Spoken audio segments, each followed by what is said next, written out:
Hi, welcome to my channel. My name is Casey. This week I'm going to be reviewing Royal Caribbean's Independence of the Seas, which I took this ship from Miami, Florida down to Labadee, Haiti. If you want to check out my last two videos, I vlogged the entire trip and how it went. But this video specifically, I'm going to give you a ship tour, room tour, review the food, review the entertainment, review the port. I'm going to talk about some safety things so that you can figure out if this is a ship that you would like to go on. And I'll be going over both how I booked this trip as well as how much I spent on this trip. So let's get into it.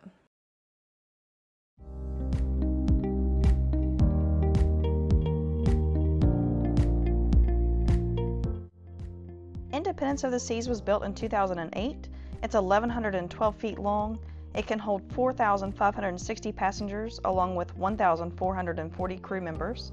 It has 14 decks. It has 733 inside rooms along with 1,084 outside rooms.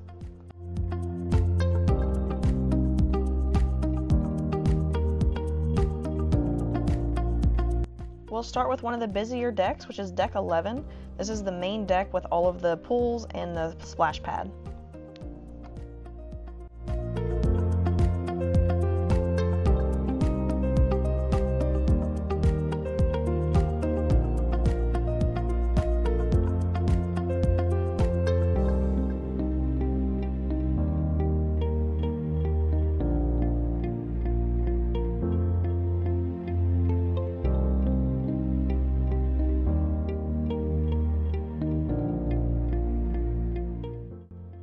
Deck 12 is the next deck up. It's got the Sky Lounge bar, along with a lot of loungers and some of these nice cabanas that you can rent.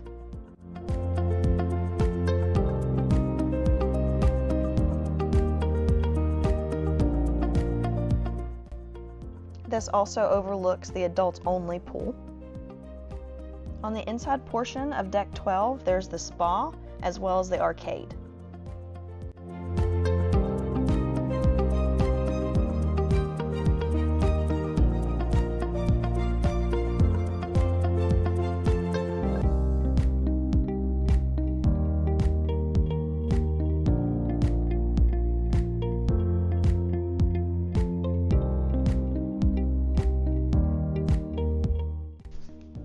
On deck 13, you're going to have the sports complex on the back of the ship.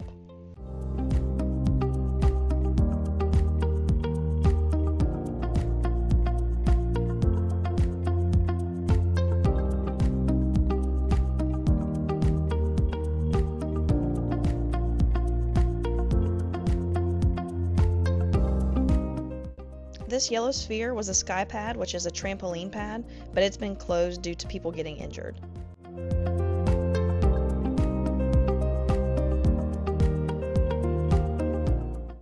On the front of the ship, on deck 13, they have the mini golf.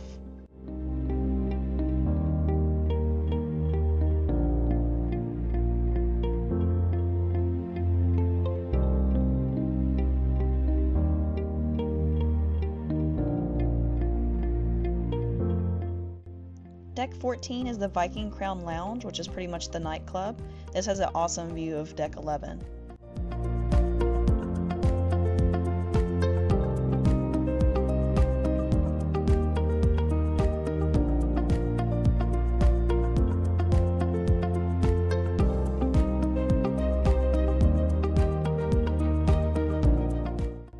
Let's head inside down to deck 5. This side of deck 5 has the Star Lounge.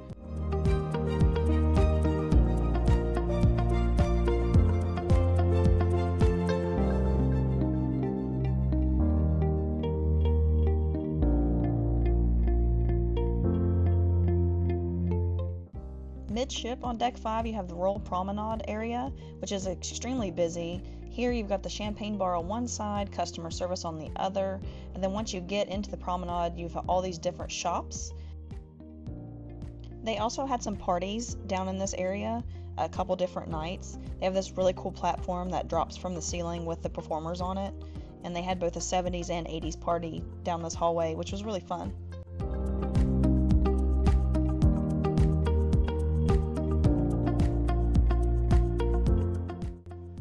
Coming to the end of the promenade, you've got the market, which this is the shop. Anything you left at home that you need, you can definitely find here.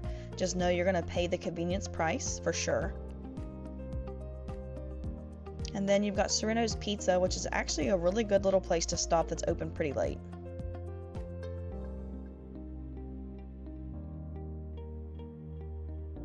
Down on deck 4, you're going to have the Schooner Piano Bar.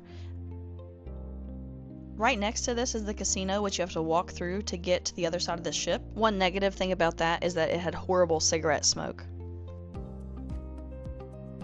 Once through the casino, you hit Playmaker Sports Bar and Arcade. Once you make it through the casino and through the sports bar, you end up at Bolero's Cocktail Bar. This was a really nice little spot with some live music. On deck 3, you have the main entrance to the dining room. The dining room is actually 3 different levels, so it's deck 3, 4, and 5. Midship on deck 3, you've got the art gallery that goes through the photo gallery and then finally ends up in Studio B, which is the ice skating rink.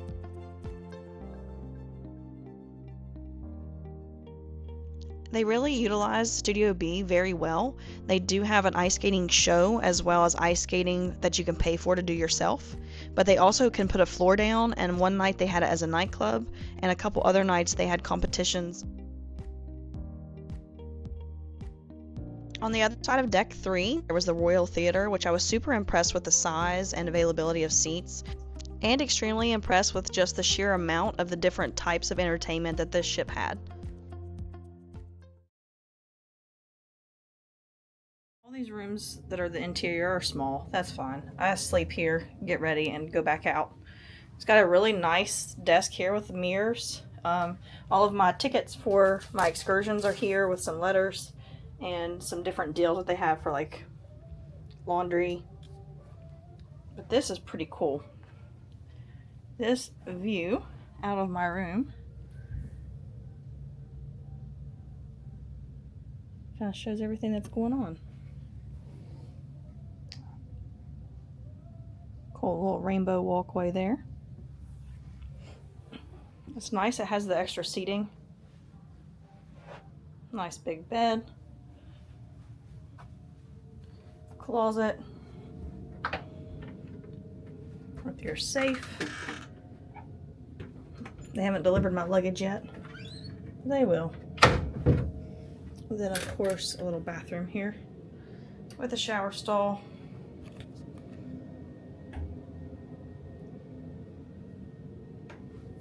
This is one thing that bothered me in my room, is that this thing is full of dust. It's even on the side of it. And she's cleaned my room. Left me a little elephant. And I asked her to clean this, which the dust is gone. But you can tell it's been up there for a hot minute because it's discolored. The food was the biggest disappointment for me on this cruise. I really didn't enjoy it. The food was not good. It looks good. The presentation looks awesome. The buffets look really good, and there's a lot of selection. But once you taste it, it's just not as flavorful as you would expect. Even the desserts are so cute, but weren't very sweet or flavorful. And then I really didn't like that they have this beverage station already set up because the ice melts. The fish and chips area was also not that great. And the main dining room, the appetizers were good, but the food wasn't very warm. The temperature just wasn't right. Chops Grill was the specialty restaurant, which I did have a very good steak here in the appetizers, but the sides were not great, and the staff was very overwhelmed and kind of stressed out. Hands down, the worst food of the entire trip was at port, which granted I did eat a little late, probably around 1 o'clock, but it was just not good.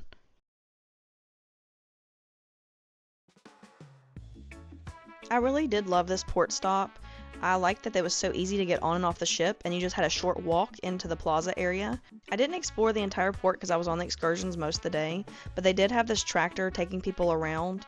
This is the cafeteria area.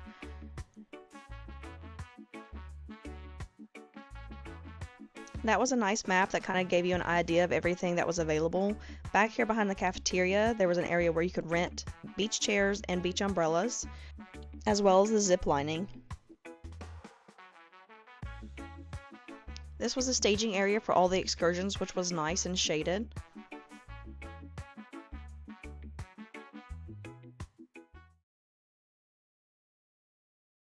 The one thing I wasn't sure if I was going to touch on or not was just safety. I had a lot of people concerned about my safety going to Haiti, and to be honest, I felt completely safe. I didn't have any issues, I didn't run into any problems or feel uncomfortable. I stayed in port, and I booked 2 excursions through Royal Caribbean and stayed within the entire time. So what's crazy is I was actually in Haiti on a Saturday for the day, I think until about 4:30 or 5 o'clock. And then on Monday when I was driving home, it hit the news that there was a plane trying to land in Port-au-Prince, which is the capital, and about 5 hours south from where I was.